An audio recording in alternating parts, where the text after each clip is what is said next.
داخل ہو چکے ہیں، اور سفر کا مہینہ مسلمان ہونے کے باوجود زمانہ جاہلیت کے بعد افعال اعمال ہماری امت میں اس طرح سرایت کر گئے ہیں کہ اسلام بھی آ گیا، نبی کریم بھی آ گئے، قرآن بھی آ گیا، حدیث کا پیغام بھی آ گیا، لیکن توہم پرستی، جہالت، سپرسٹیشنس اور اس طرح کے وہم، مغالطے، اشکالات، مخلوق کی عبادت، یہ ابھی تک ہمارے دل سے نہیں گئی۔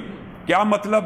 صحیح بخاری شریف کی حدیث ہے، کوئی مہینہ منحوس نہیں ہوتا، کوئی شے منحوس نہیں ہوتی، کوئی پرندہ منحوس نہیں ہوتا، سفر میں نحوست نہیں ہے، الو میں نحوست نہیں ہے۔ یہ جو تم پانسے یا پرندوں کے بارے میں عقیدہ رکھتے ہو کہ فلاں منحوس ہے، فلاں، اگر نحوست ہوتی، اگر نحوست ہوتی، اگر، یہ بھی بات یاد رکھیے، بعض لوگ ایسے ہیں جو حدیث میں سے بھی اپنی مرضی کا فہم نکالتے ہیں۔ جی نحوست ہوتی ہے کس میں؟ جی عورت میں، گھر میں، سواری میں۔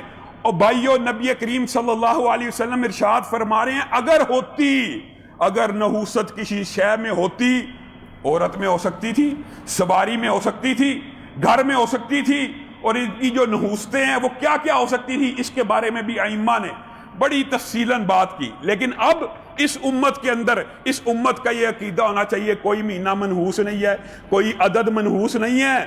ہاں، اسلام میں نحوست نہیں ہے، اسلام میں نیک فعلی ہے، یہ بات بھی یاد رکھیے۔ ایک ہوتا بد فعل نکالنا، ہر چیز سے بری بات اخذ کرنا، کالی بلی راستہ کاٹ گئی ہے، میں نے سفر نہیں کرنا، نعوذ باللہ۔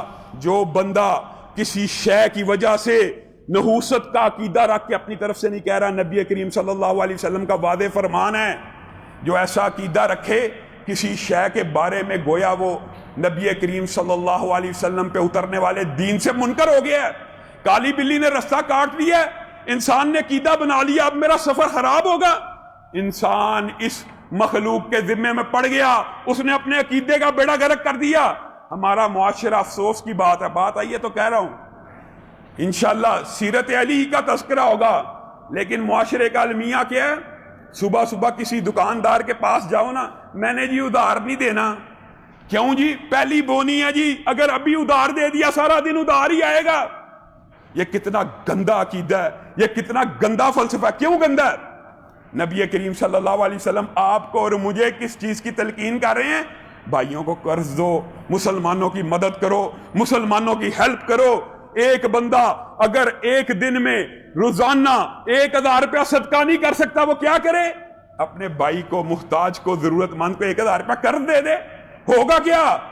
ہر روز 1000 روپیہ صدقے کا ثواب اس کے نامہ اعمال میں درج ہوتا رہے گا جب تک اس کے پاس ہے۔ یہ اسلام یہ کہتا ہے کہ ادھار دو۔ دکاندار بیٹھا ہوا ہے، یہ فلسفہ بنا کے ادھار دوں گا تو کاروبار کا ستیہ ناش ہوگا۔ نہیں نہیں، اللہ کی قسم، اگر تو ادھار سے ابتدا کرے گا تیرے کاروبار میں برکت آئے گی۔ تو نے اپنے مسلمان بھائی کی مدد کی۔ عبداللہ بن زبیر کیا کہہ رہے ہیں صحابیوں کو؟ اور میرے باپ کا جس نے قرض، جن لوگوں نے میرے باپ سے پیسے لینے آ کے مجھ سے پیسے لے جائیں، صحابہ قربان جائیے، قرض دیا ہوا واپس لینا ہے، لاکھ درہم ہے۔ عبداللہ بن زبیر کو آ کے کہہ رہے ہیں نہیں نہیں، تو استعمال کر لے، اور تجھے حاجت تو نہیں، تجھے ضرورت تو نہیں، تیرے اوپر واپسی کی تنگی تو نہیں ہو رہی۔ وہ واپس کر رہے ہیں، صحابی واپس نہیں لے رہے، نہیں تو استعمال کر لے، نہیں تو استعمال کر لے۔ ہمارے معاشرے میں المیہ یہ بھی، یہ الگ بات ہے کہ دھوکہ نہیں ہونا چاہیے، فریب نہیں ہونا چاہیے، فساد نہیں ہونا چاہیے، لیکن ہمارا سگا بھائی ہمیں پیسے واپس نہ کرے، ہم اس کے اوپر پرچے کٹوا دیتے ہیں، دوستوں کے اوپر پرچے کٹوائے جاتے ہیں، پیسے واپس نہیں کر رہا۔ اسلام یہ دین نہیں ہے۔ اور افسوس پتہ کس بات کا؟ ہر بات الٹ، ہر بات حدیث سے ٹکرانے والی اختیار کر لی گئی۔ ادھار نہیں دینا جی، خوشبو لگا کے نا رات کو، شام کو گھر سے باہر نہیں نکلنا۔ کیوں جی؟ جنات کا حملہ ہو جائے گا۔ ہر چیز حدیث کے مخالف۔ خوشبو نبی کریم صلی اللہ علیہ وسلم کی سنت ہے، خوشبو لگانا، خوشبو لگانے سے جن بھاگے گا کہ چمٹے گا۔ ہر بات میں الٹ، یعنی خوشبو لگا کے باہر نہ نکلو، جن آ جائے گا، نعوذ باللہ۔ اور بے وقوف آدمی، یہ شیطانی اور ابلیسی وسوسہ ہے، خوشبو لگائے گا تو جنات، اسیب، اس طرح کی چیزیں تیرے سے دور بھاگیں گی، کہ تو نے نبی کریم صلی اللہ علیہ وسلم کی سنت پہ عمل کیا۔ جی زیتون نہ کھاؤ، جی گرمی ہو جاتی ہے گوڈوں میں درد نکل آتی ہے. کیوں؟ یہ شیطانی فلسفے ہیں. جی شاید زیادہ پینے سے پیٹ خراب ہو جاتا ہے. کیوں؟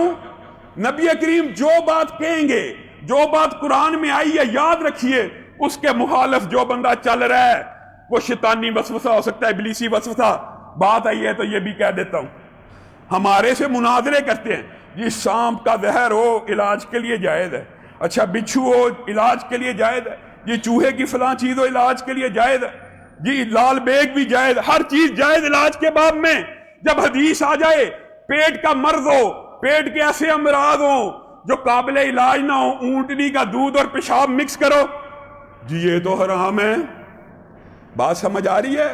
زہر بھی جائز ہے، سانپ بھی جائز ہے، سینڈا بھی جائز ہے، گو بھی جائز ہے، اژدہا بھی، اسکارپیو بھی، ہر چیز جائز علاج کے باب میں. اور جب حدیث آ گئی کہ اونٹ کے پیشاب میں شفا ہے، اونٹنی کے پیشاب میں، وہاں پہ مخالفت کرنی ہے. یہ کیسے ہو سکتا ہے؟ اسلام دین فطرت ہے، اسلام میں یہ گندی چیز کیسے حلال ہو سکتی ہے علاج میں؟ ہر چیز میں اللہ کی مخالفت، ہر چیز میں رسول اللہ کی مخالفت. سفر کا مہینہ منحوس ہے، اس میں شادی نہیں کرنی چاہیے، اس میں سفر نہیں کرنا چاہیے. یہ سارے بد عقیدے ہیں. آگے چلیے. اتنا